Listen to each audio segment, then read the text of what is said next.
Buenas tardes. Antes de dar paso al último diálogo, brevemente quería agradecer a todos los ponentes que han tenido la generosidad de venir a compartir con nosotros sus experiencias y sus conocimientos y, por supuesto, a todo el público que se ha acercado a estos encuentros en Santa Cruz.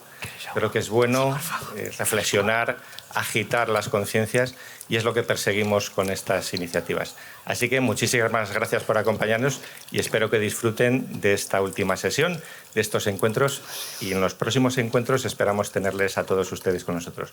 Muchísimas gracias.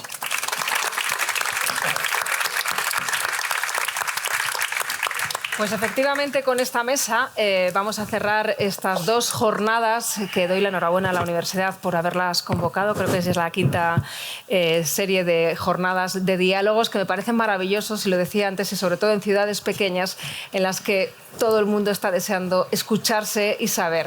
Estamos hablando durante 2 días de avaricia y tenemos aquí a 3 expertos en cómo, una pregunta que hacía el público en la anterior mesa, ¿no? ¿Cómo se puede convertir esa avaricia en un delito? De eso vamos a hablar en esta mesa y lo vamos a hacer, les voy a presentar, pero no necesitan presentación, pero yo lo hago. Nacho Carretero es periodista del País, autor de Fariña, y ahora mismo se ha convertido en productor, se ha metido en una aventura maravillosa para seguir produciendo cosas, proyectos en los que él cree, de ficción, a partir de investigación periodística, y ahora mismo está rodando algo, ¿no? Sí.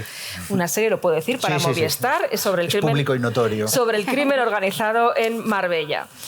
Paz Velasco de la Fuente, jurista, criminóloga, escritora y divulgadora en medios de comunicación, y también está metida en una investigación muy interesante de la que vamos a hablar, yo creo que a lo largo de esta charla. Y nuestro último invitado es, a ver si lo digo bien, Joaquín Boch. ¿Bien? Bien, es que me ha dicho la S no lo pronuncias, que Ferreras lo hace. Y digo, vale, yo voy a intentar hacerlo mejor. Por lo menos no dijo Vox.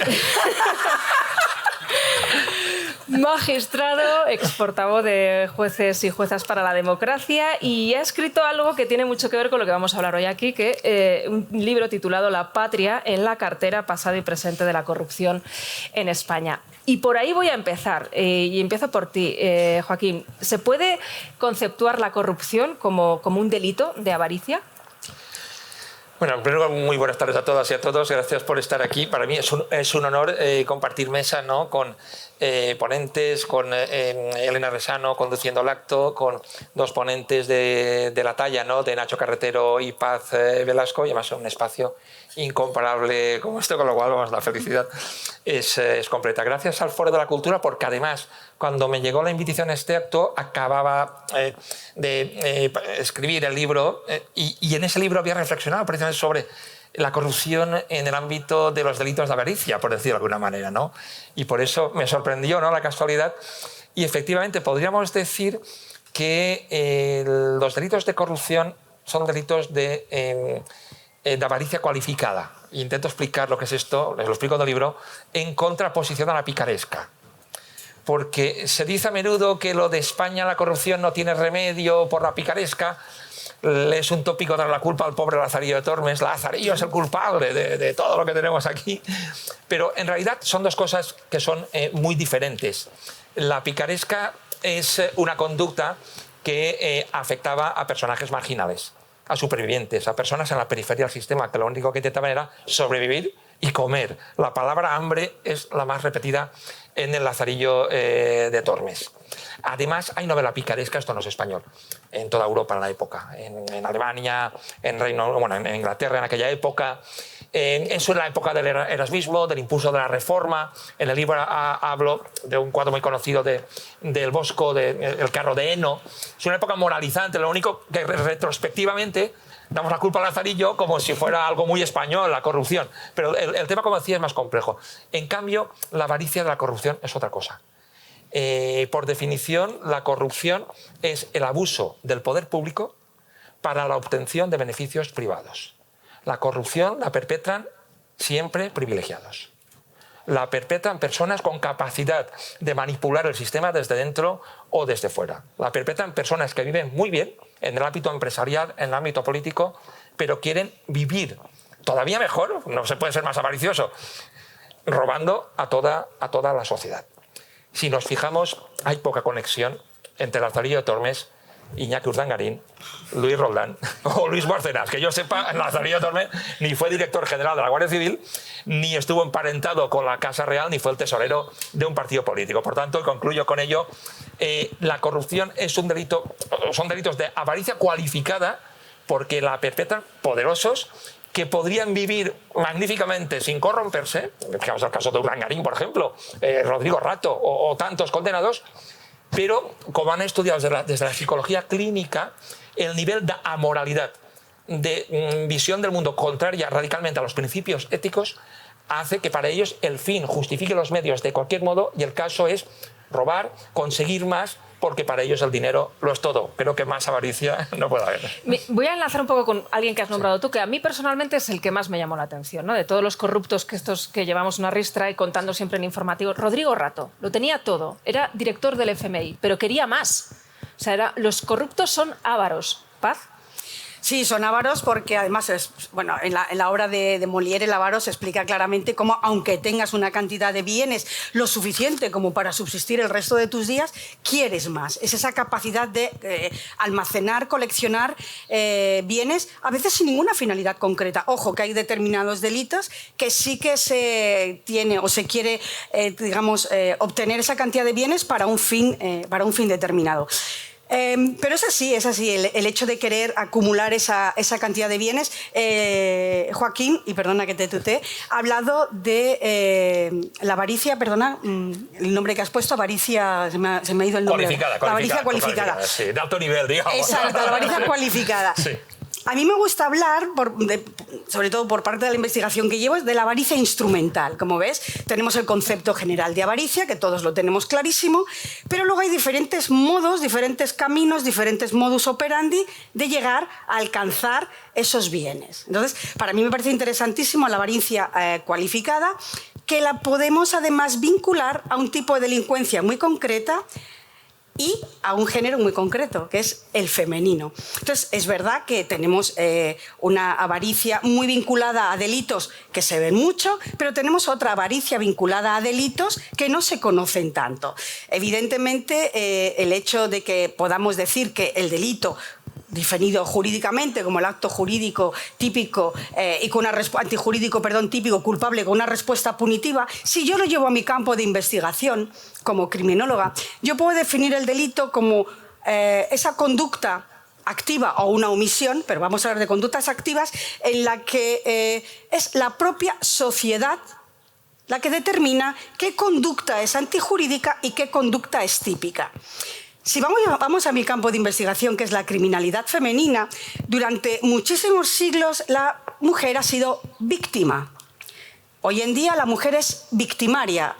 Tenemos una versatilidad criminal desde los años 60. En España ha ido muy poco a poco, pero hay países, sobre todo en Latinoamérica, donde se han ido introduciendo en la delincuencia organizada, en el crimen organizado, y son mujeres. Y hablo de narcotráfico, hablo de trata de personas, una de las peores lacras, creo que a nivel mundial, que es la esclavitud del siglo XXI, y son mujeres. Entonces, todos estos días hemos estado hablando de la avaricia como concepto, a veces incluso vinculado con nombres masculinos. ¿Qué pasa con la avaricia vinculada a delitos y esa avaricia instrumental que es protagonizada por mujeres? Ahí lo dejo. Luego vamos a volver, porque tengo ahí algo que preguntarte. Pero, Nacho, a ver, hay un perfil de corrupto avaro, que es el narco, que roza el hortera. Porque, o sea, quiere acumular y acumular y acumular, y cuando damos esas imágenes en el informativo de se ha desarticulado una banda de narcos y entran en las casas y tienen de todo, o sea, tienen leones, tienen todo tipo de oro, tienen todo tipo de ornamentos, o sea, es acumular y acumular. ¿Por qué? ¿Por llegar a un estatus social que aspiraban o anhelaban? ¿O?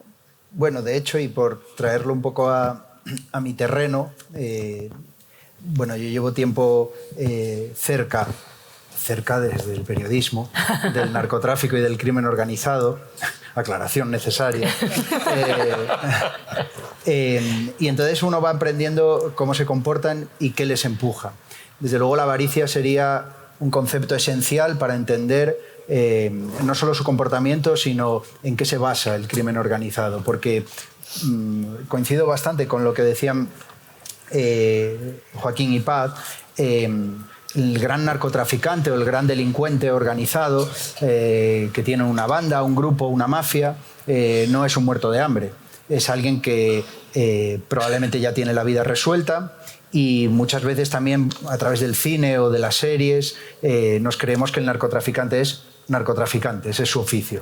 Narcotraficante normalmente es un empresario que tiene otras actividades, que tiene empresas legales. El delincuente organizado pues a lo mejor también es constructor, arquitecto, tiene unos barcos de pesca, y además son narcotraficantes y blanquean dinero o trafican armas o criptomonedas. Entonces, digamos que si les quitases la parte delincuencial, seguirían siendo en su mayor parte empresarios de éxito. No estamos hablando de kinkis de barrio que trapichean y que viven de eso. Por tanto, la avaricia es lo que explica que quieran jugar o tomar ese riesgo, y la avaricia sobre todo explica que los conozcamos. Es paradójico, pero los narcotraficantes y criminales organizados que conocemos son los que no han controlado la avaricia.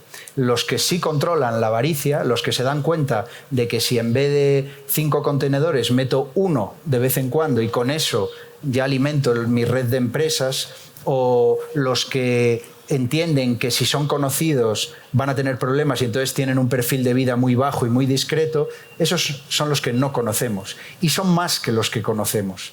Y cuando hablamos de nombres propios o de grandes redes delincuenciales, esos son los que la avaricia les ha empujado hasta ahí porque no lo necesitaban. Y hablando con fuerzas de seguridad siempre te dicen lo mismo, que hay algo de adictivo en esa vida, hay algo de avaricioso, porque no se explican. En muchas ocasiones propios policías me han dicho, es que no entendemos por qué siguió. Si ya tenía la vida y la de sus hijos resuelta, ¿por qué continuó? ¿Por qué se expuso? ¿Por qué entró en esta operación? Y la única explicación es algo inherente al ser humano, algo que está ahí y que le podemos llamar avaricia, le podemos llamar de muchas maneras, pero que desde luego es una condición más psicológica, por llamarlo de alguna manera, que nada racional. Has hablado del negocio y cómo lo montan. ¿La diferencia entre el negocio del crimen y el crimen del negocio, dónde está? Paz. No sí, sé. Hay dos conceptos muy interesantes, que es el negocio del crimen y el crimen como negocio. Hoy en día el crimen organizado, la delincuencia organizada, que además viene definida por el Convenio de Naciones Unidas, cuáles son las características para saber qué es el crimen organizado, pues un grupo delincuencial estructurado, que tenga una permanencia en el tiempo, que sea de tres o más personas, que los delitos que cometen, por ejemplo, tengan como mínimo 4 años de pena. Es decir, hay una definición de qué es el crimen organizado. Entonces, hoy en día, cuando vinculamos el delito al crimen, lo vinculamos al negocio. Realmente son, como ha dicho muy bien Nacho, empresas. De modo que cuando hablamos del crimen como negocio, hablamos de todos estos grupos organizados, de las mafias que todos conocemos, la Yamaguchi-gumi, o más conocida como la Yakuza, la Camorra italoamericana. Pero, ¿qué es el negocio del crimen? El negocio del crimen viene y surge y nace, creo, en Estados Unidos, cuando todos nosotros empezamos a pagar dinero por consumir crimen. True crime, cine, novela negra, películas, series de televisión. Entonces, hay una serie de personas detrás, perdona Nacho, que sé que eres productor. Le estás pisando el terreno en algo que acaba de empezar. O sea, le tiene que ir bien, Paz. Sí. No podemos matarle nada más empezar. Irá muy bien, pero me refiero que a mí me gusta diferenciar estos dos conceptos, porque hoy en día las grandes plataformas se están enriqueciendo a costa de mostrar a los espectadores que nos encanta consumir true crime, consumir crimen, y entonces eso es lo que yo defino como el negocio del crimen. Y otra cosa es el crimen como negocio, que ahí sí que nos vamos ya a la delincuencia, que ha comentado en el caso Joaquín, pues la corrupción, narcotráfico, trata de personas, trata de animales exóticos, venta de armas, arte. Entonces me gusta hacer esas dos diferencias. Por supuesto, ¿qué es lo que es delito? El crimen como negocio, el negocio del crimen, el hecho de que yo grabe una película, una serie, yo misma he grabado un true crime para Netflix, también he participado, ¿de acuerdo? Pero claro, estamos hablando de actividades lícitas que vendes, que te enriqueces, no demasiado, por supuesto, en vender crimen de diferente tipo. Y lo otro, por supuesto, es lo que queda tipificado como tal en el Código Penal y que vulnera gran parte de los derechos humanos. Sí, y además apuntar que aunque parezcan cosas que están como muy separadas, ¿no? La corrupción, el narcotráfico, las redes organizadas de prostitución, los grupos de crimen organizado, tienen elementos comunes en cuanto a profesionales de gran eficiencia en el ámbito del blanqueo de capitales. Las lavadoras de dinero suelen ser comunes o tienen puntos en común. En el ámbito de la evasión fiscal. Es decir, que el crimen organizado en nuestro país mueve cantidades enormes. He leído hace poco un libro de Fernández Steinko, La economía ilícita en España, que nos habla. Él dice que, con diferencia, el mayor volumen de dinero que se extrae, la corrupción, los economistas coinciden en líneas generales que nos cuesta al año más de 40.000 millones de euros. Es una auténtica barbaridad. Por encima incluso del narcotráfico. Porque el narcotráfico, aunque mueve muchísimo dinero, al menos en los datos de Fernández Steinko, claro, no está tan instalado absolutamente en todas las administraciones. Es que pensemos en España, tenemos la corrupción instaladísima en la administración municipal, la provincial, la autonómica, la central, las empresas públicas, las empresas mixtas. Y son cantidades importantes en todos los ámbitos que en países como el nuestro, que están muy tocados por el narcotráfico, por la corrupción y otros elementos delictivos de este tipo, pues claro, genera un impacto tremendo a las arcas públicas. Y además que es que el crimen organizado y el narcotráfico resultan fascinantes para la mayoría de la gente. Hay una relación de amor-odio con estas actividades, no por participar en ellas, de nuevo tengo que puntualizar esto, sino porque nos resulta muy fascinante el acercarnos a la vida de estas personas, a cómo funcionan estos grupos, vidas novelescas de grandes narcotraficantes.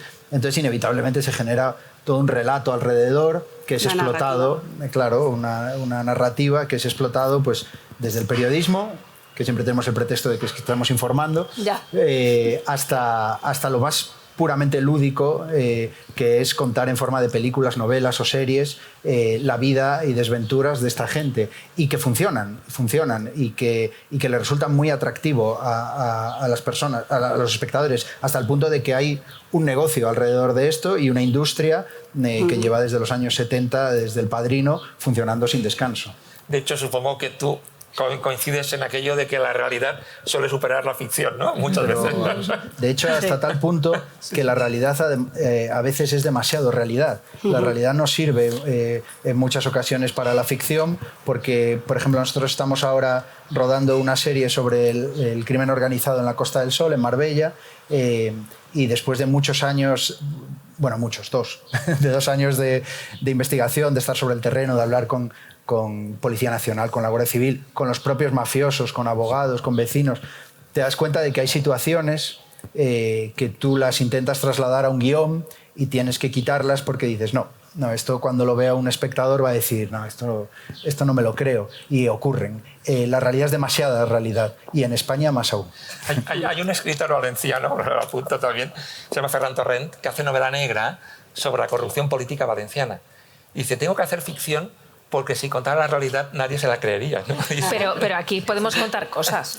No nos va. Si quieres contar algo, Nacho, no nos puedes contar. O sea, no sé. No, el libro de Rodrigo Tarrasa, Compañero del Mundo, La ciudad de la euforia, sobre la corrupción en Valencia.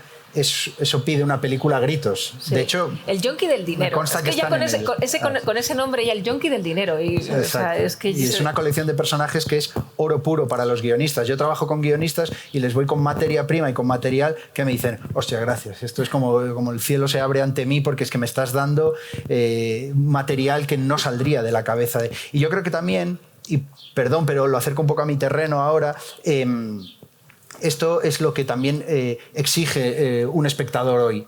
Las series de hoy ya no son las series de hace 20 años y hay un relevo generacional, y cuando digo generacional me refiero a una mentalidad, no a una edad, en la cual hoy la gente, si no le gusta una serie hecha aquí, va a pasar a la de al lado, que está hecha en Estados Unidos, en Italia o en Inglaterra. Entonces hoy la competencia es feroz y la exigencia es máxima. Entonces la gente lo que quiere como espectadores también es una contextualización, saber de qué se está hablando, quién es esa persona, y que sea realista.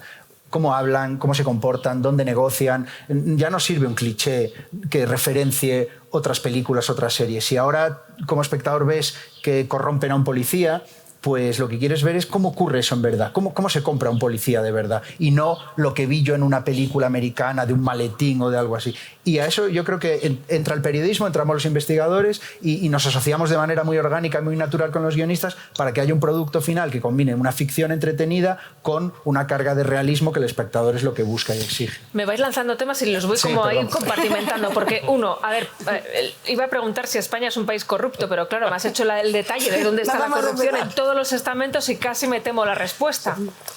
Pero no es un país corrupto por naturaleza, como mucha gente cree. No hay un gen corrupto español, como algunos creen, ¿no? Ni castellano y leonés, ni un gen valenciano, digo eso.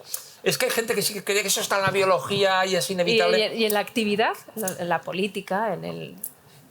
Lo que sí ocurre es que España tiene una singularidad que ha intrigado a los grandes expertos internacionales, que es que la corrupción se ha centrado muchísimo en lo político, que es una cosa curiosa que tiene España, ¿no? Fijémonos, tenemos condenados, procesados o han estado en prisión provisional en prácticamente todas las comunidades autónomas, por supuesto, en Castilla y León, en Valencia, en Cataluña, en Baleares, en Murcia, en Madrid, en Cataluña, en Galicia, en Canarias, vamos, Baleares. Presidentes autonómicos, consejeros autonómicos, parlamentarios, presidentes de diputaciones, alcaldes y concejales de las principales ciudades. Esto, por mucho que lo hemos aceptado, esto no tiene equivalentes en ningún país de la Europa democrática. Al menos en cuanto a corrupción exteriorizada judicialmente, que es un dato, entre otras formas de medir la corrupción. Por decirlo clarísimo, esto no pasa ni en Nápoles ni en Sicilia, por decirlo, para entenderlo. En Italia, en conjunto, hay más corrupción que en España. Sobre todo en el sur de Italia, ¿no? Por la acción del crimen organizado, por las mafias, hay más corrupción policial, funcionarial que aquí. Pero en el ámbito político, yo me he ido a los datos, Alcaldía di Palermo, Reggio di Napoli. Hay lo que en Centroamérica, yo he trabajado con juezas y jueces de allá, sobre todo de Guatemala, El Salvador y Honduras, lo que se llama corrupción sistémica, que tú lo conocerás seguro, de México, ¿no? Que la corrupción impregna todo, no solo la política, sino los jueces, los militares, los policías. Pero la singularidad española es que aquí lo tenemos mucho en lo político. Y claro, y esto es evidente que obedece a causas que no son genéticas, sino que son de carácter de organización institucional. A mí me gusta decir que el día que España tenga un sistema fuerte en los ámbitos institucionales, con fuerte separación de poderes, eficaces organismos de control de los abusos de poder, como los que hay en Dinamarca, en Alemania, en Suiza, en Nueva Zelanda, si crecemos institucionalmente, bueno, y seguimos teniendo corrupción, está claro. La culpa es de la sangría, de la paella, de la sopa castellana y de la siesta, porque es el gen español este, ¿no? Pero yo creo que no. Y transparencia, transparencia. O sea, con la transparencia, ¿qué ingresas, en qué lo gastas y con quién contratas? Yo tengo una teoría sobre esto, luego si quieres. No, ahora. Porque Paz llevo... Que no pasa nada, ¿eh? No estamos aquí controlando. Tengo una teoría, pero que se basa en percepción, entonces corregidme si no estáis de acuerdo, pero a mí me parece que la corrupción en España, como bien decías, tiene que ver más con lo institucional, porque no hay corrupción de a pie de calle, como si en Latinoamérica o en otros países de Europa. Por ejemplo, en España te para un policía por exceso de velocidad y nadie saca el billete y se lo da al policía. Eso no ocurrió ni en las épocas de más precariedad en España. No vas a una ventanilla de una institución, de un funcionario, y le das para que te cuele 20 euros o 50. Eso no existe en España, porque España me parece un país anormalmente cívico. Quiero decir, no corresponde el crecimiento socioeconómico de España en las últimas décadas con lo cívicos que somos. Y yo creo que es un civismo un poco a veces grimoso, en mi opinión, ¿eh? Creo que somos un poco hijos del autoritarismo y que se nos da muy bien cumplir las normas, pero sobre todo las normas absurdas o las normas fáciles de cumplir. En eso somos tremendamente obedientes en el peor sentido de la palabra. Somos muy obedientes porque al final estamos muy... Y yo creo que hay algo genético metafóricamente, en que cuando la autoridad nos da una orden, queremos ejemplificar que la obedecemos. Aparte somos, y ese hijo del autoritarismo, digo, somos muy chivatos, porque enseguida nos quejamos si alguien... En España probablemente conducimos igual de mal que en Italia, pero en Italia si alguien se salta un semáforo, la gente dice, bueno, total, me lo voy a saltar yo luego. Aquí la gente pita, mira tú, cabrón, que te saltas un semáforo, y luego se lo salta él. Pero aquí nos reñimos. Y eso en la pandemia se vio muy bien. La llamada policía de balcón. La gente salía al balcón a buscar si había alguien por la calle para reñir. ¿Tú qué haces por la calle? Bueno, hombre, si no tienes perro, si eso es un peluche, claro, ¿no? Pero ¿a usted qué le importa que esté en la calle esa señora allí, que no hay nadie 500 metros a la redonda, pero nos encanta reñir y un poco porque llevamos esa cosa de yo obedezco más que nadie. Pero en cambio, si saltamos un nivel a lo realmente importante, a lo que hablabas, a las instituciones y a lo político, pero creo que más instituciones, ahí entonces sí hay corrupción. Es decir, como que nos damos golpes en el pecho en las cosas del día a día porque somos muy dados a obedecer, pero en las cosas realmente grandes, institucionales, etcétera, ahí se roba a manos abiertas. Esta es mi teoría. Bueno, voy a hacer de moderadora, voy a volver a llevar el tema a la avaricia, sí, ¿vale? En la anterior mesa se estaban hablando y había una reflexión muy interesante que hacía Eugenia que decía, bueno, hay una avaricia en el que acumulas, pero porque quieres salir de una situación de supervivencia, de no tener medios y querer mejorar, ¿no? Esto creo que lo has visto, ¿no, Paz? Y lo has visto en un tipo de corrupto, en un tipo de delincuente con un perfil muy definido que son las sicarias, ¿no? Sí, exacto. Estamos hablando de esta precariedad económica límite.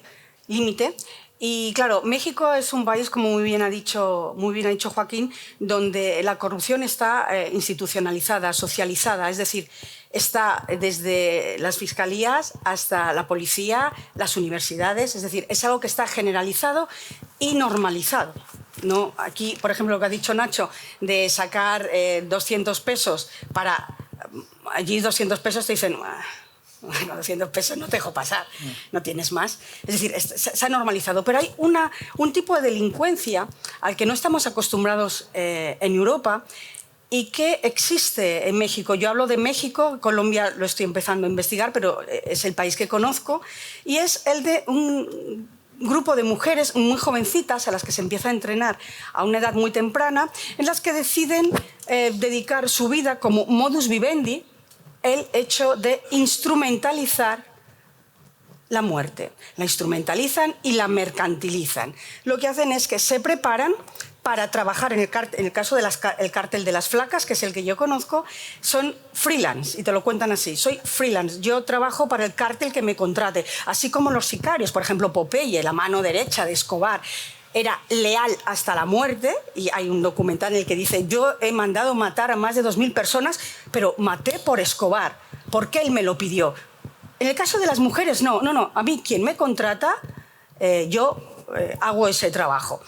Y cuando hablas con alguna de ellas, como he hecho yo, lo que hacen es darte 3 pautas. Primero, desde que soy sicaria, mi estatus social ha aumentado y he obtenido respeto.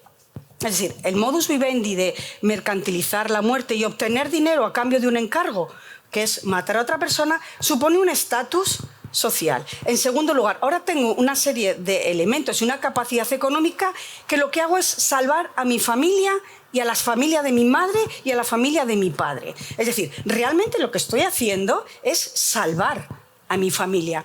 Y en tercer lugar, hay una cosa que es privada, que es íntima de estas mujeres, y es que ellas mismas saben que tienen el poder de actuar sin necesidad de tener que estar al lado de una pareja, tener una familia, digamos, tradicional, y pueden obtener su propio dinero.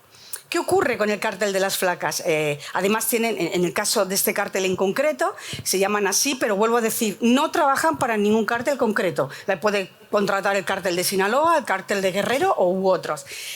Tienen una, digamos, una estética muy determinada, saben utilizar armas y saben utilizar algo que tenemos las mujeres, porque es así, respecto a los hombres. Cuando un sicario masculino tiene un objetivo, ese sicario, además, lo que es el íter de la planificación de un sicario es brutal. No es solamente el señor que va en una moto con otro, se baja, pega un tiro a su objetivo y se marcha y después cobra. No.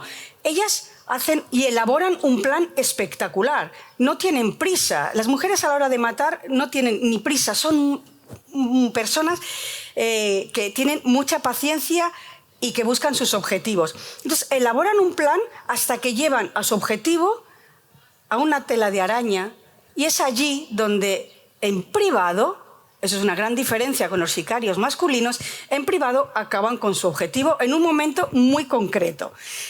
Entonces, el hecho de que una niña, porque para mí es una niña de 20 años, te diga, es que cuando salga de aquí voy a seguir haciéndolo, porque es mi trabajo. Me he ganado el respeto de mi comunidad. Y además ahora mi hijo come todos los días. Entonces, yo la pregunté, en este caso se llama Jocelyn, la pregunté, ¿y alguna vez lo dejarías? Claro, ahí entra la avaricia. Una vez que has comprado una casa a tus padres, que tu hijo ya tiene alimentación, puede ir al colegio, que ya sabes que no le va a faltar de nada. ¿Por qué no tener un coche? ¿Por qué no tener unas vacaciones? Ahí está. ¿No? ¿Y por qué no tener una fuente de 2 leones bañados en oro? Porque, sí, la horterada esta que exacto, hemos hablado esta ornamentación, bueno, si veis algunas en los cementerios, de las capillas y de las tumbas que hay de narcotraficantes, es para alucinar. Hay una que tiene una capilla para 50 personas, parking y un restaurante. Y eso es una tumba funeraria. ¿Qué ocurre? Claro. No te puede entrar el hambre ahí en un momento. Sí, te puede entrar el hambre. Esa en concreto que yo fui a visitar me cuesta $2,5 millones. Entonces ya no hay freno, o sea, no hay un límite. No es que yo quiera alimentar a mi familia y quiera una casa para mis padres y quiera mejorar mi vida y que mi hijo pueda estudiar en Estados Unidos. No.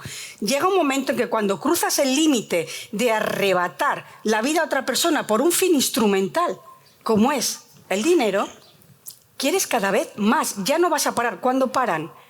Pues evidentemente paran cuando alguien de otro rival, cártel rival, pues acaba con su vida. Pero es curioso porque esto también nos estaba diciendo Nacho, ¿no? De nuestros corruptos patrios también tienen no tener un límite. No, esto va en el corrupto avaro, es un perfil común. Sí, yo creo que hay como unos patrones comunes y luego, por supuesto, diferencias. Claro, afortunadamente, lo de México no es lo de aquí. No, pero es no tener límite, ¿no? El querer acumular. Y se ve, yo, por ejemplo, dentro de los márgenes de impunidad que suele haber, que son bastante altos en nuestro país, la corrupción que llega a los juzgados sabemos que es la punta del iceberg.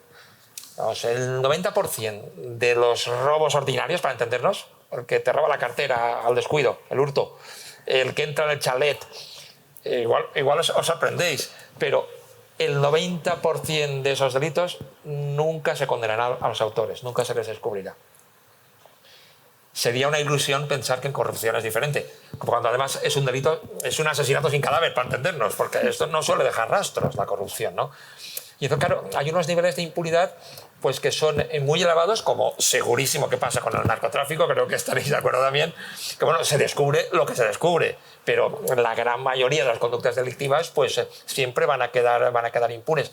Entonces, a partir de ahí, tú ves en las escuchas telefónicas la impunidad con la que se sienten muchos corruptos, porque la corrupción es muy difícil de detectar. Cuando se detecta es muy difícil de juzgar y de sentenciar, y encima cuando se condena es muy fácil de indultar, con lo cual esa percepción que tiene la gente de que fallan cosas es real y por tanto es comprensible que haya muchos delincuentes del mundo de la corrupción que se sientan muy seguros, que crean que nunca les pillarán y que como les ha ido bien, esto en el libro cito a algunos psicólogos de la corrupción, que los hay, que explican que el golpe refuerza la conducta, es una conducta de refuerzo. Cada vez que pegas un palo y pegas un pelotazo, una mordida, y te llega 1 millón de euros, por ejemplo, pues oye, más y más y más. Sí. Y vamos a hablar de otro perfil o de otra percepción que tú estabas diciendo, ¿no? De la sociedad, ¿no? La sociedad percibe que el corrupto al final acaba un poco impune, ¿no? La percepción de que hay policías y demasiada policía corrupta. Estamos, igual a veces contamos, ¿no? En la línea se ha detenido a un agente que hacía la vista gorda, que ayudaba. ¿Hay tanto? Bueno, esto es delicado. Yo empezaría al revés. Empezaría diciendo que lo que ocurre con Policía Nacional, Guardia Civil, incluso Servicio de Vigilancia Aduanera, es que necesitan más y mejores medios. En España hay una cantidad de bandas y organizaciones de crimen organizado que es absolutamente imposible hacerles frente. Yo creo que lo que ocurre hoy en España no tiene parangón en Europa. Si acaso, a nivel de narcotráfico, Holanda y Bélgica, que también tienen un problema grave, serían un poco la equivalencia. Pero lo que ocurre con el narcotráfico y con la presencia de mafias que blanquean su dinero aquí, no creo que haya un modelo similar. Igual mis colegas de tertulia me corrigen, pero la policía insiste en que no creen que haya un parangón. ¿Qué pasa? Que para hacer frente a eso, pues tú necesitas unos medios que desde luego están muy lejos de ser los deseables para todas las fuerzas de seguridad. Les falta gente y les falta tiempo, les sobra papeleo y necesitan muchísima más agilidad judicial, porque ocurre que, por ejemplo, grupos de élite como el Greco de Policía Nacional, que son los grupos de respuesta contra el crimen organizado, pues a lo mejor detienen a una banda potentísima de serbios o de albano-kosovares y le pasan el caso al juzgado, pues los detienen en Fuengirola o en Mijas y le cae al juzgado de instrucción de allí una cosa que debería estar pues en la Audiencia Nacional o en el equivalente. Y el juez de turno pues a lo mejor tiene una montaña así de papeles y en ese papeleo es donde se están yendo muchísimos delincuentes y donde se está alimentando la sensación de esa percepción de que en España no se castiga. Bueno, en España se castiga como de un código penal pues, equivalente al de nuestros países del entorno. Lo que pasa que hay un atasco burocrático muy importante y por ahí se están colando con la ayuda de abogados que están especializados en buscar defectos de forma.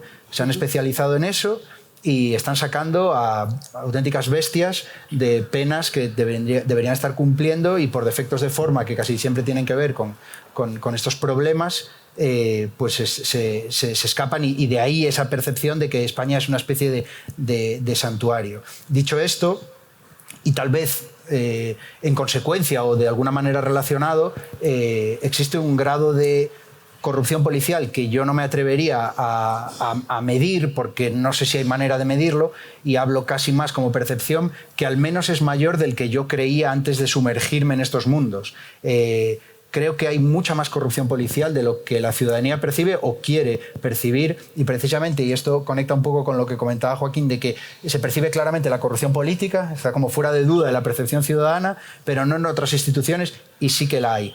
Y también, también hay corrupción jurídica. Sí, judicial. Judicial.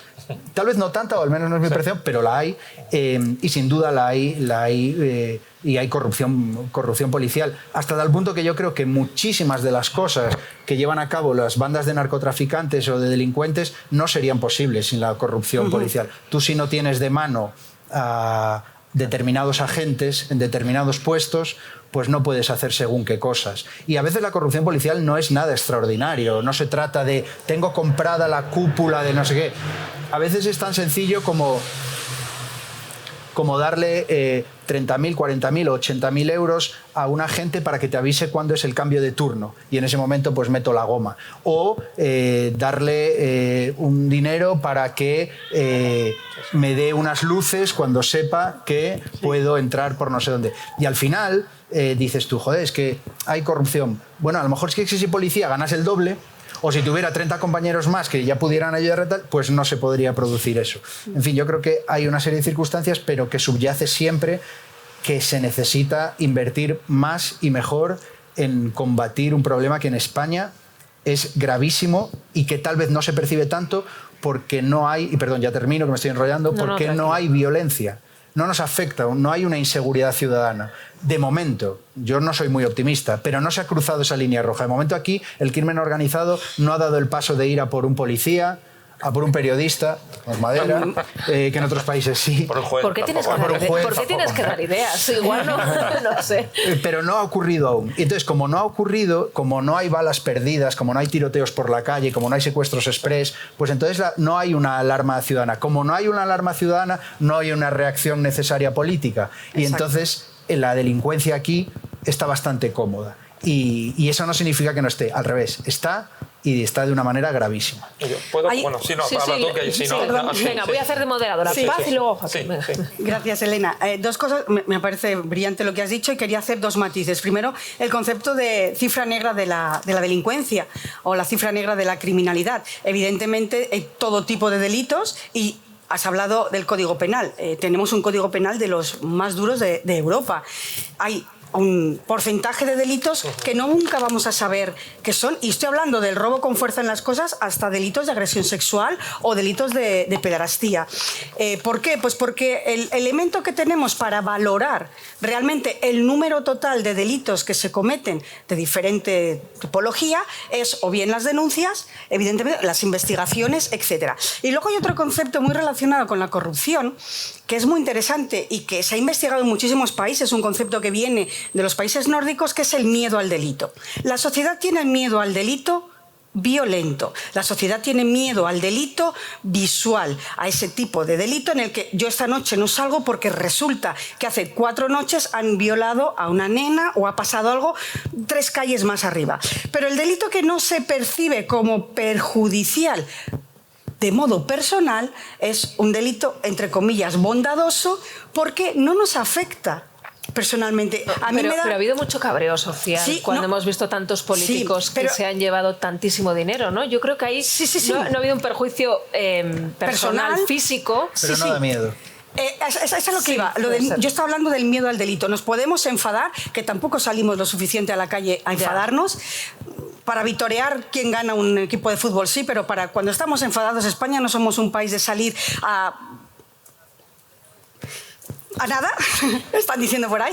Entonces, ese miedo al delito, cuando nosotros vemos que yo estoy protegido, mi casa está protegida, a mi hija no le va a pasar nada, pero es un miedo al delito que no percibimos de modo individual, lo percibimos como sociedad. Jolín, vaya cara que tiene este o este, que se ha llevado una cantidad de dinero, pero si hubiera un tipo de delito como el que puede haber en México, en el que la violencia está desde que enciendes la televisión por la mañana hasta por la noche, porque allí sois periodistas, no hay filtro en la prensa, no hay filtro a la hora de mostrar en los medios de comunicación escenas del crimen, se muestran tal cual. Tampoco sale la típica frase que sale en España de atentos, que es una frase que lo que hace es captar más audiencia. La frase de las imágenes que les vamos a mostrar ahora pueden herir su sensibilidad.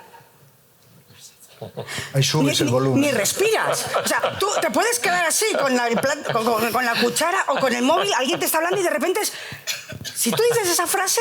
No, estamos obligados a decirlo. Lo sé porque es el protocolo, lo sé. Solo te diré que es. Lo sé, pero es una frase que hace que se para el mundo y ¿qué voy a ver? ¿Vale? En México eso no ocurre, porque ni avisan. Tú estás a las 3 de la tarde y entonces es una violencia tan normalizada, tan integrada en la sociedad, que esto no ocurre. Y allí el miedo al delito es diferente. No podemos comparar el concepto del miedo al delito en Europa o en España que el concepto del miedo al delito en países latinoamericanos. Si yo confirmar, por un lado, lo que apuntaba Nacho, yo llevo 20 años como juez de instrucción, siempre he estado casualmente en destinos costeros, con puerto, con playa, y en todos ellos he tenido policías o guardias civiles a los que he tenido que mirar a prisión o imputarles por formar parte de las bandas, y casi siempre en ubicaciones como la que apuntabas, de dar información de por dónde pueden entrar la droga o cualquier tipo de colaboración con el grupo organizado. Y es cierto que esto no lo he visto demasiado en los medios, comparado con cuando si fuera un político, ¿no? Por ejemplo, ¿no? Y por otro lado, una curiosidad que como supongo que muchos de vosotros y vosotras no lo habéis oído, os lo cuento. En España hay una jurisprudencia muy trabajada, muy amplia, que nos da mucha seguridad a los ciudadanos de que no es tan fácil que nos den la patada en la puerta para que entren en nuestra casa. Y tampoco es tan fácil que nos pueda pinchar la policía o un juez un teléfono. En esto tenemos un sistema de derechos fundamentales muy avanzado. Podemos vivir con cierta tranquilidad en esto. ¿Sabéis a quién se lo debemos? ¿A quién tenemos que dar las gracias? A las grandes bandas de narcotraficantes de España. Y a los abogados, que son buenísimos, pero tienen mucho dinero, porque son ellos los que, claro, a través de buscar a los mejores y de pagarlos bien, han conseguido generar una jurisprudencia, anulando sentencias y generando unas dinámicas jurídicas. Claro, que han anulado las sentencias, pero han generado un cuerpo jurisprudencial que nos protege a todos. Lo cuento como curiosidad. Para desesperación de los policías. Efectivamente. Y efectivamente, lo de los medios también pasa en la justicia. A mí me gusta repetir que en temas de corrupción los jueces perseguimos en bici a corruptos que escapan en Mercedes a toda pastilla. Cuando damos la primera patada, el dinero ya se ha volatilizado a paraísos fiscales, a través de empresas pantalla, con equipos de testaferros. Claro, son velocidades muy diferentes. Juzgados de instrucción que están trabajando a más del 200%. que no tienen recursos. Y no es solamente el tema de los medios, porque a menudo los políticos escudan, no, es que hay el dinero que hay. También falta voluntad política para adecuar nuestros sistemas legislativos, que eso no cuestan tanto dinero, pero supondría una voluntad política en sentido fuerte de abordar esos problemas. Tenemos una ley de enjuiciamiento criminal, que es la estructura básica, como sabéis, para perseguir todos estos delitos, de 1882. 1882. Que ha habido parches, ha habido remiendos, pero el cuerpo general lo lees y ves ahí el aroma y la letra de las novelas de Benito Pérez Galdós, cuando la gente viajaba en carruajes, pues ahí te hablan de los escribanos de cámara, de los relatores, los alguaciles, los alcaides. Y claro, con esos instrumentos del siglo XIX no se puede perseguir la alta delincuencia económica del siglo XXI. Y todos los partidos, porque ahí todos son iguales. En otras cosas seguro que no, pero ahí todos son iguales. Todos prometen por fin hacer el gran código procesal penal de la democracia. Mayoría absoluta, mayoría simple, lo que sea. Y van pasando los años y las legislaturas. Y es evidente, como decía Roosevelt, en política casi nada pasa por casualidad. Puede haber un mal año, puede haber un despiste, pero claro, si van pasando los años y seguimos igual, hay que pensar que igual no es casualidad, sino que hay poca voluntad. ¿Hay delitos más lucrativos que otros? Yo creo que sí. El narcotráfico, desde luego, sí. pero además de... El narcotráfico, el segundo delito, y esto es un dato de la Agencia Mundial de Aduanas, que genera más lucro, es la falsificación de bolsos, camisetas, de cualquier objeto que sea de marcas potentes, porque está a nivel mundial. Es un delito globalizado. Y estamos hablando de que supone entre el 8 y el 10% de las ganancias a nivel mundial. Primero está el narcotráfico y luego está la falsificación de la propiedad industrial. Ahora hay Dale. No, ahora hay un cambio importantísimo, que supongo que los medios pronto se van a ocupar de esto, que es que los jueces de instrucción, cuando llegamos al juzgado, lo primero que hacemos, la minuta, es lo que nos llega de la Guardia Civil, de la policía, todas las denuncias, atestados que llegan. Yo creo que la tercera parte de lo que minuto desde hace ya 3 o 4 años son todos delitos a través de medios informáticos y virtuales. Todo tipo de estafas, de grupos organizados que ya no entran a robar o a hacer grandes secuestros. Bueno, es que ahora el secuestro de datos, ¿no? Estamos viendo, ¿no? Todo el clinic de Yo ahora, de por ejemplo, en mi Barcelona. juzgado tengo 2 bandas, 2 grupos organizados que presuntamente lo que hacen es, a través de documentación personal robada, pedir créditos rápidos a bancos, se quedan el dinero y luego los bancos reclaman al que le han manipulado el DNI. Y claro, él se no sabe absolutamente nada. Pero con 4 operaciones informáticas pueden obtener tranquilamente pues, hasta 600.000 y 700.000 euros, un millón de euros. Es decir, que la delincuencia está modificándose en cuanto a los grupos organizados. Exacto. Además, perdona Elena, por ejemplo, cuando hemos empezado hablando de delincuencia organizada, aunque no lo creáis, la primera delincuencia organizada que existió fueron los piratas cilicios. Estoy hablando del siglo V antes de Cristo. Ya se organizaron para obtener riquezas a través de una conducta delictiva. Y lo que muy bien dice Joaquín, la sociedad evoluciona, el delincuente se amolda a las nuevas sociedades y surgen nuevos delitos. Entonces, claro, hace 30 años era impensable poder llevar a cabo un ciberdelito informático, porque en nuestro país sí que es cierto que el ciberdelito más lucrativo y también el más numeroso es aquel que vulnera o trata de vulnerar o viola el patrimonio. Después tenemos otro tipo de ciberdelitos. Pero lo curioso de este tipo de delitos lucrativos es que vamos viendo cómo, según evoluciona la sociedad, se adapta a las nuevas tecnologías, surgen nuevos delitos, nuevos delincuentes, y algo que a mí me parece brutal y muy interesante. Surge una nueva escena del crimen virtual, una escena del crimen física, siempre habrá una víctima y un victimario interactuando o un grupo. Pero cuando hablamos a nivel cibernético, cuando hablamos de Internet, estamos hablando que Internet, por supuesto, es el mayor patio de juegos del mundo. Ahí puedes jugar a lo que quieras. Y casi nada, por no decir nada, está prohibido. Luego hay escalones, por supuesto. Pero ¿qué ocurre en Internet? Que en Internet tenemos a una persona, por ejemplo, que puede al mismo tiempo enviar un mail bombing o enviar un tipo de información y estafar o robar a cientos de personas a la vez. De modo que hemos pasado de esta interacción víctima-victimaria, te robo la cartera, o un hurto en la línea verde de Barcelona, nos conocemos todos quiénes son, entran a las 8 de la mañana y salen a las 8 de la tarde. Pero tienen un horario de trabajo. Sí, correcto. No, pero tal cual, Elena, horas. es así. Sí. Y en el ciberespacio lo que ocurre es que puede haber un delincuente que se busque una serie de objetivos y atacar a un grupo de personas al mismo tiempo. En nuestro país, desde luego, el delito patrimonial cibernético da unos beneficios inmensos. Voy a dar la palabra a Nacho, pero mientras tanto os voy pidiendo que si queréis hacer preguntas, abrimos ya el espacio de preguntas, vais pidiendo paso y ellas os van entregando el micrófono. Podéis ir levantando la mano. ¿Y qué digo? No. A mí me ha llamado, por ejemplo... Solo apunto que decías tú... voy a contar un partido del Depor. No, solo digo que hablabas de que si hay delitos más lucrativos que otros, y el narcotráfico, como decía Paz, es el número 1, pero porque no hay negocio más rentable. Si tú lo piensas, es una cosa como muy tentadora, porque, por ejemplo, si hablamos del tráfico de cocaína, estamos hablando del cultivo de una planta no excesivamente cara, no excesivamente difícil de cultivar, con un tratamiento bastante sencillo. De hecho, se trata en laboratorios ahí en medio de la selva con cuatro detonantes y tal, y que se transporta hacia aquí y luego se vende, se multiplica el precio, bueno, pues por muchísimo, de una planta a un material que un gramo cuesta, pues en España, 60 euros, y además ya está cortado. Quiero decir, no es que venga un gramo de aquella planta, sino que viene un 8 o un 9% de cocaína y el resto, un 90 o 92%, pues en el mejor de los casos, de aspirina o de ibuprofeno, de lo que sea. Entonces, no hay casi un negocio, no se me ocurre un negocio más rentable. No hay un negocio que se pueda equiparar al de comercializar algo tan barato de producir y que sea tan caro. Y luego después que estamos hablando de que es un negocio con una demanda brutal y creciente. Aunque nos parezca que hubo épocas en las cuales había grandes cárteles como el de Pablo Escobar y grandes organizaciones que antes había un volumen de negocio tremendo, la realidad de los datos nos dice que nunca antes hubo tantísimo movimiento de cocaína y de hachís como hoy. No solo eso, sino que va más. Cada año se incauta, y eso significa que se mueve, más cantidad de droga que la anterior, lo cual nos da...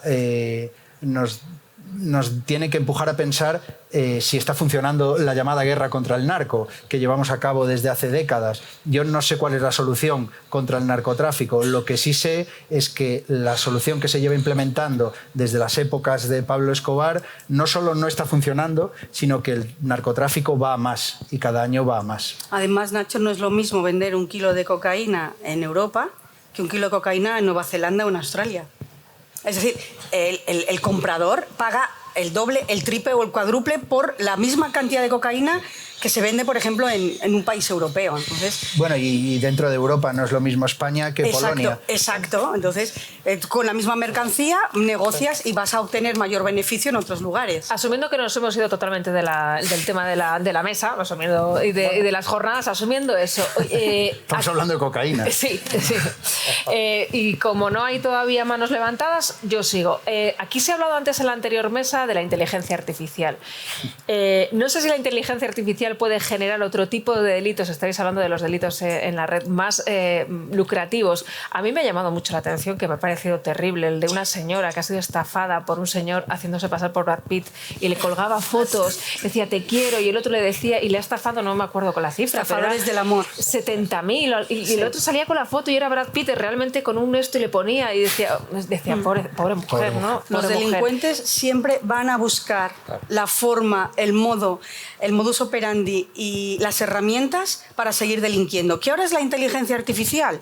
Que después será el borrado de memoria, me lo estoy inventando. Es decir, siempre van a encontrar el camino para lucrarse. Bueno, de hecho van por delante. Siempre, sí, y van siempre por delante de la ley. Es decir, en el 2015, por ejemplo, se incorporó en nuestro Código Penal el delito de stalking, pero se llevaba acosando a mujeres... hasta el 2015 no se tipifica ese delito. Pues, ¿cuándo vamos a tipificar a los estafadores del amor? Resulta que no hay un delito para estos sujetos que lamentablemente se hacen pasar por otras personas, crean 4, 5, 20 perfiles en diferentes plataformas para poder conocer a gente. Y bueno, tenemos a Albert Caballé en Barcelona, yo he ido al juicio, es un tipo... digamos, muy extraño, pero espectacular desde el punto de vista de la personalidad que tiene, y le da exactamente igual. Dice que cuando salga de prisión seguirá haciéndolo. Es su modus vivendi también. Entonces, A esta mujer la han estafado a través de la inteligencia artificial. A lo mejor dentro de 20 años, pues consiste en robarte los recuerdos. No lo sé. Siempre habrá alguien dispuesto a vulnerar tus derechos para que él se pueda beneficiar. Siempre. Un avaro de todo, ¿no? Sí. Por traerlo a la mesa, ¿sabes? Exacto. Vale. Sí. Que conecta con lo que hablábamos de la falta de medios. O sea, la tecnología van muy por delante. Hablabas de cuando la policía te pide unas escuchas. No sirve de nada pedir unas escuchas. Ya es muy complicado, el crimen organizado se comunica a través de encriptadas, que son sistemas en el móvil que son indescifrables, y eso es solo un ejemplo de que al final está sin regular eso. Y en España, que además somos tan garantistas, pues claro, para un juez autorizar entrar en una encriptada, etcétera, es inviable. Entonces, claro, eso también lo saben, y tecnológicamente, o el blanqueo. Ahora el blanqueo, pues se hace a través fundamentalmente de criptomonedas y de monederos fríos, y perseguir eso es realmente complicado. Entonces también en ese sentido van por delante, porque son muy avariciosos. Muy bien, Nacho, ahí se ha visto. Ahí tenemos una pregunta, sí. Buenas noches. Quería preguntar cuál es vuestra opinión, bueno, se le preguntó más al juez, pero bueno, quien pueda contestar, sobre las consecuencias que ha tenido la ley que se aprobó en el 2017 de modificación de la tipología de contratos públicos en administración para todas las administraciones, porque bueno, yo cuando se aprobó la ley me dio la sensación de que crearon un universo de diversidad de tipos de empresa pública, todo financiado con fondos públicos, pero disminuyendo progresivamente el control. A su vez, entonces, pues me gustaría saber si creéis que esta regulación que hubo en ese momento ha beneficiado lo que es la corrupción política en España. Gracias. Bueno, yo creo que la pregunta toca un asunto que es muy interesante, ¿no? Que es la respuesta más eficaz, ¿no? Contra la corrupción desde el derecho, que la gente en la cabeza siempre tiene el garrote, el derecho penal, ¿no? Hace falta leyes más duras, ¿no? Es lo primero que se dice, cuando realmente el derecho penal llega ya tarde. Cuando los jueces de instrucción, como decía, intervenimos, el daño a la sociedad ya se ha materializado, el robo se ha producido, hay que intentar recuperar lo que se pueda, pero la respuesta más efectiva, sin perjuicio de que evidentemente el derecho penal de cumplir su función disuasoria, es la prevención, es evitar que se produzcan estos delitos, ¿no? Porque como sabemos, lo que se produce llega también muy poco a los juzgados, como decía, es la punta del iceberg, por lo tanto hay que intentar evitar que eso se produzca. Ahí a mí me gusta mucho una serie de informes que hizo el Tribunal de Cuentas Europeo. Yo siempre remarco lo de europeo, porque que yo sepa, el Tribunal de Cuentas español no ha descubierto un solo caso de corrupción en toda su historia. Que yo sepa, pero bueno, estarán distraídos con otras cosas, ya lo encontrarán algún día. Pues bien, estos auditores detectaron, y lo dijeron además, que en igualdad de condiciones orográficas, las autopistas españolas costaban el doble que las alemanas. Claro, tuvimos la suerte de que algunas intervenciones estaban financiadas con fondos europeos y por eso tuvieron que intervenir los auditores europeos, ¿no? Claro, que ellos se sorprendieron, sacaron la calculadora, coste de la vida, salarios, y no les cuadraba. Y de manera diplomática acabaron diciendo, claro, es que en España hay una serie de artificios en la contratación pública que permiten el fraccionamiento de los contratos, la modificación posterior y todo tipo de artilugios administrativos que no existen en Alemania. Eso es lo que venía a decir, y bueno, ahí dejaron el tema abierto para que cada cual llegue a la conclusión obvia a la que puede llegar.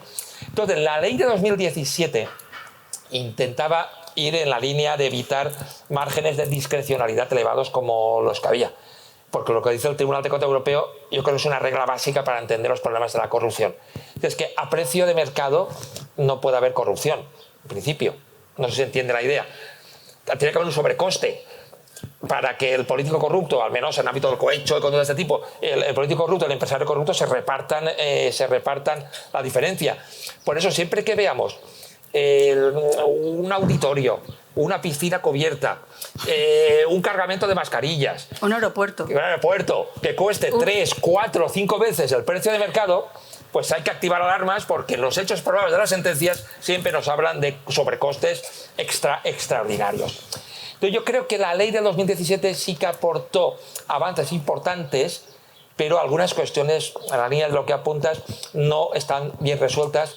y todos los datos nos indican que todos esos problemas que apuntaba el Tribunal de Cuentas Europeo de fraccionamientos, de modificados, a pesar de las intenciones de la ley, ha habido y seguirá habiendo seguramente políticos que han encontrado la forma de burlarlos y de buscar otros caminos, con lo cual yo creo que ya 6 años después tendríamos que evaluar efectivamente estas insuficiencias de la ley, porque la prevención es el gran caballo de batalla contra la corrupción. ¿Alguna pregunta? ¿Alguna mano que se levante? Pues yo sigo. A ver, vamos, nos quedan ya como 10 minutos, pero por hacer un poco el perfil, porque habéis dado pinceladas de los corruptos que quieren cada vez más y las consecuencias, habéis hablado de la comodidad que tienen a la hora de actuar, de la impunidad que tienen a la hora de actuar. ¿Hay algún rasgo psicológico común en este tipo de corruptos o delitos de gente que quiere acumular cada vez más? Yo creo que sí, y además en delitos determinados, es decir, ser avaricioso con mesura es bueno. Es decir, todos queremos mejorar nuestra profesión, nuestra casa, que nuestros hijos sean los mejores, que tengan, digamos, la mejor educación. Es decir, una avaricia controlada puede ayudarnos a vivir mejor. El problema está en cuando esa avaricia es a costa de los derechos de los demás. Ahí, entonces, ¿quiénes son los personajes o qué tipo de perfiles son las personas que vulneran los derechos de los demás para beneficiarse? Estos sujetos parásitos, estos sujetos que digamos están entre nosotros, no voy a dar nombres porque ya tuve problemas por dar 2 y no voy a volver a decir nombres. Me refiero a estos sujetos, estos depredadores sociales que están integrados en la sociedad y que les da igual crear unas preferentes y arruinar a un montón de familias que a lo mejor se han llevado todo el dinero y todos los ahorros.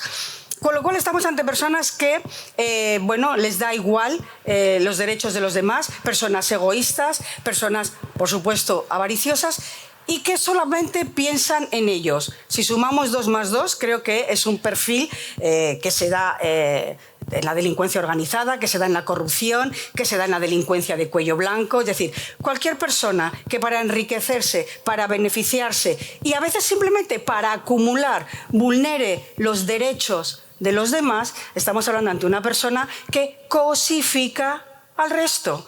Y una persona que cosifica al resto, una persona que ve a los demás como objetos, como instrumento para conseguir un fin, tiene un nombre que no voy a dar. Psicópata. Estamos hablando, no se puede decir psicópata, podemos decir sociópata. Una persona que tiene unos rasgos de personalidad que hace que utilice a los demás en su propio beneficio. De todas formas, yo creo, claro, sin entrar tanto, y yo no tengo el conocimiento de Paz, pero los casos que yo me he encontrado de criminalidad organizada o narco son egos desmesurados, gente narcisista y que les pierde el propio afán casi de popularidad. De hecho, yo cuando publiqué Fariña y yo esperaba pues a ver quién se enfada o quién no, a ver qué me llega o qué no, y de repente me viene un tipo y me dice: hola, mira, soy funcionario de prisiones ahí en Vigo, Pontevedra, y joder, tienes a un tío súper cabreado en la cárcel. Y yo, verás. Y yo, ¿por qué? Me dice: no, porque me dice que tu libro es incompleto, que falta nombres. Y yo, ¿qué nombre? Me dice: el suyo. Y es verdad, estaba muy enfadado porque no le había sacado en el libro. O sea, el narco que más enfadó fue el que no saqué. Y al final, bueno, pues tenía su ego, tenía su... Y decía, joder, llevo aquí 30 años en una actividad clandestina, encima me estoy comiendo no sé cuántos de cárcel y ni siquiera hablas de mí en el libro, pues a veces el ego es la perdición. Y de hecho en Galicia fue un ejemplo muy claro. Los grandes nombres propios del narcotráfico gallego, Sito Miñanco, Ubiña, los Charlines, etcétera, se convirtieron en celebrities, casi en iconos de la cultura popular en Galicia. De Sito Miñanco hay camisetas en Galicia. Como de Escobar también, claro, de Escobar también hay. Y esa popularidad fue su perdición, porque fueron los cabezas de turcos y encima se creían impunes, se creían intocables. Cuando fue el macroproceso, después de la operación Nécora, se burlaban de los jueces y pagaron por todos. Pero la siguiente hornada, la siguiente generación de narcotraficantes en Galicia, que hay hoy, que están en activo hoy, no los conocemos. o nadie los conoce. Bueno, yo sí, pero me refiero, no son nombres mediáticos ni populares. Que están en el día a día de... Y sin embargo, son mucho más poderosos que aquellos, porque aprendieron la lección. Y entonces eso te habla de un fenómeno muy claro de qué es lo que pierde a esta gente, cómo son, cómo caen y cómo van aprendiendo también los que vienen detrás. Los delincuentes siempre aprenden unos de otros. Siempre. Por eso la cárcel dice que es una gran universidad. Exacto, sí, claro. Intentan no cometer los mismos errores, porque pues es un ejemplo clarísimo. El narcisismo es un rasgo del trastorno de personalidad antisocial, entre otros. Y sí que es cierto que cuando aprendes a que si yo sigo siendo narcisista y quiero mostrarme y quiero que la gente vea todo lo que he conseguido y acabo en un centro penitenciario, los siguientes van a decir, bueno, esta vez voy a ir con mesura y me da igual que no sepan quién soy. Venga, recojo el guante. Entonces, ¿podemos ser optimistas y pensar que hemos visto grandes corruptos en los últimos años? El juez ha mencionado algunos, Urdangarín, Rato. El deterioro físico que han tenido después de pasar por la cárcel, eso puede, no sé, ser algo... quiero ser optimista. Yo era optimista que con la pandemia vamos a salir mejor y aquí estamos, ¿eh? Pero ¿podemos pensar que eso puede hacerles aprender que igual no es tan lucrativo ni tan beneficioso? Les puede la avaricia, yo creo que no. Hombre, yo creo que en general la gente cuando pasa largas temporadas en la cárcel es raro, hay casos, ¿no? La reincidencia, pero eso es, sí, bueno, yo creo que es diferente. La prisión quema mucho, sí. Por eso estos que hablan de la cadena perpetua como si tal, pensar que una persona que ha estado 20 años, por ejemplo, en prisión, no suele ni en materia de terrorismo, ni narcotráfico, ni en otras cosas, en líneas generales. Pero como decía, ha habido por suerte ya condenas de cierta relevancia. Mucha gente creía que Urdangarín nunca iría a la prisión, yo lo recuerdo perfectamente, a ese no le va a pasar nada, tal. Rodrigo Rato, un exministro de Economía, presidente del Fondo Monetario Internacional, y otros han estado en prisión. Pero yo soy, digamos, un pesimista informado o un optimista informado, no sé cómo lo diría, ¿no? Lo cierto es que nuestro país tiene capacidad, creo yo, para hacer mejor las cosas. De hecho, en algunas cosas hemos mejorado. Yo siempre lo repito en actos de presentación del libro. Digo, es que todo está fatal.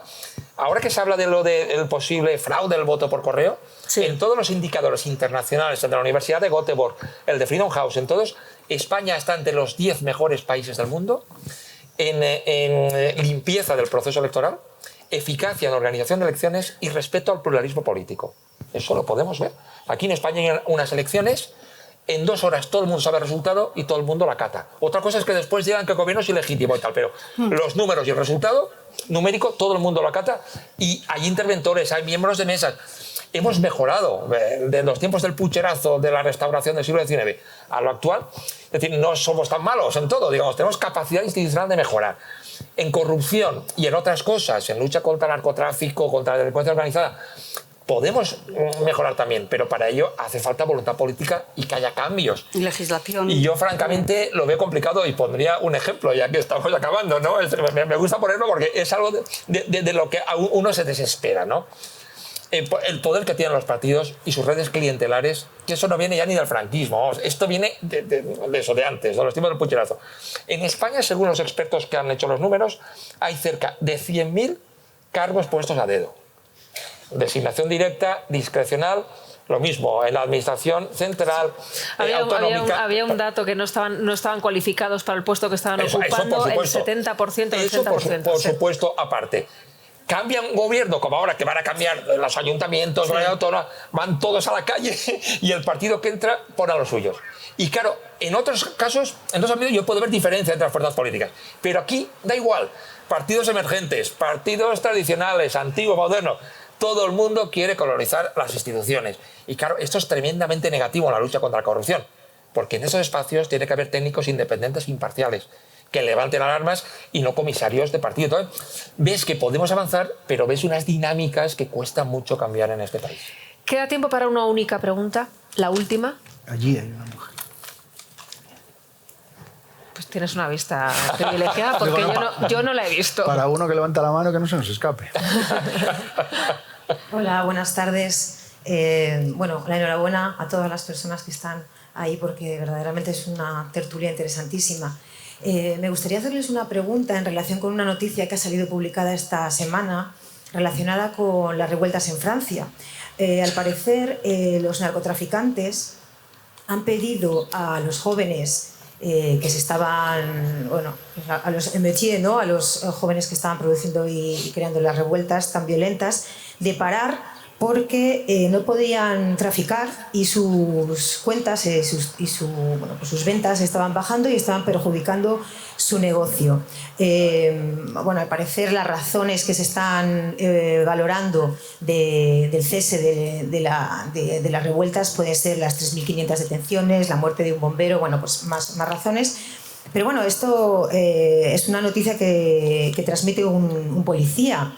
Entonces, mi pregunta es si esto puede ser real, si su alcance y su influencia puede llegar a tal punto de controlar a, bueno, en este caso eran miles de jóvenes que procedían de barrios desfavorecidos y, bueno, pues donde evidentemente el tráfico de drogas está al orden del día. ¿Es posible? Bueno, Francia es mundo aparte. Sí. Francia es un universo apasionante y tiene un problema muy grave, Francia.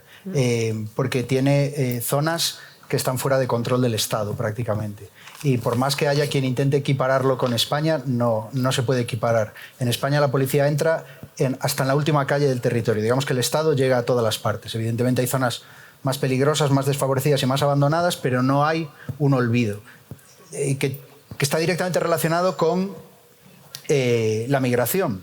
Y en Francia hay un proceso migratorio que lleva décadas y que responde a una descolonización. Tampoco quiero ponerme aquí a soltar un rollo.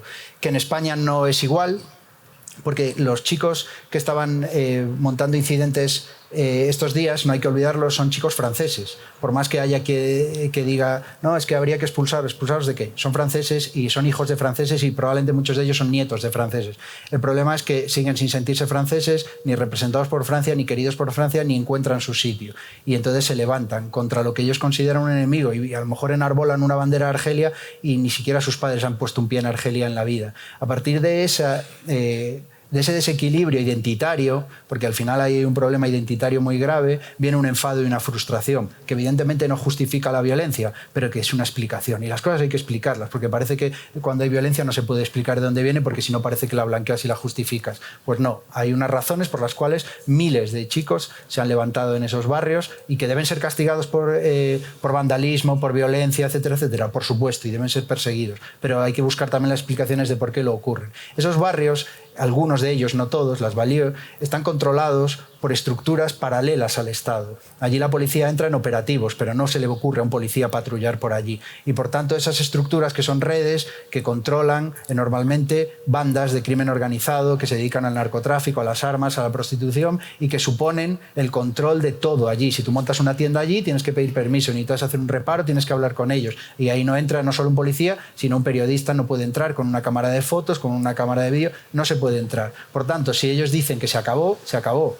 Y si ellos dicen que el negocio está yendo mal porque me estáis quemando coches todas las noches, van a parar. No es la única explicación, evidentemente, pero que tienen un poder y una influencia y un ascendente sobre todos estos grupos que en su mayoría son espontáneos, pero que si al final alguien da una orden en determinadas zonas de los alrededores de París, Lyon o Marsella, por supuesto que influye. Bueno, pues hasta aquí el tiempo de esta mesa. Ha sido un placer escucharos, Nacho, Paz, Joaquín. Muchas gracias. Enhorabuena a la Universidad por esta iniciativa y infinitas gracias por implicarnos y por invitarnos a pasar esta tarde aquí y escuchar a toda esta gente que merece la pena escuchar. Y a todos los que os habéis acercado, que está esto lleno y me impresiona y lo aplaudo. Gracias también por acompañarnos. Gracias.